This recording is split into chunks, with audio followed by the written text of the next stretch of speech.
तो काफी जगह है। इसके साथ ये पार्क है, ये सर पिछले 2 सालों में बना है सर। इसके कोने में एक और स्कूल है, ये देख रहे हैं आप, ये छोटा सा, ये एक आर्मी पब्लिक स्कूल है, हमने शुरू किया था। कंस्ट्रक्शन शुरू हुई है ना सर, आप देखिए तो ऑलरेडी एक बिल्डिंग है, ये 50 बेडेड हॉस्पिटल है सर पीटीए का जी, और उसके साथ ये 100 बेड अभी चाइनीज बना के दे रहे हैं। आप देखें पीछे इन्होंने एक कैंप बनाया हुआ है, ये चाइनीज कंपनी है सर जो बना रही है उसी हॉस्पिटल के पीछे। इसकी जो अगली फेज है उसमें एक नर्सिंग इंस्टीट्यूट है सर, और फिर सर 150 बेड्स और बनने हैं, तो 300 तक लेके जाएंगे eventually, and then they will make a medical college. So this is all Chinese but in phases.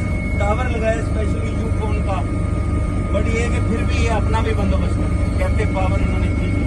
और gas return back I will indicate to you जो पावर प्लांट की जगह है सर। ये जो रोड जा रही है ये कराची वाली रोड है सर।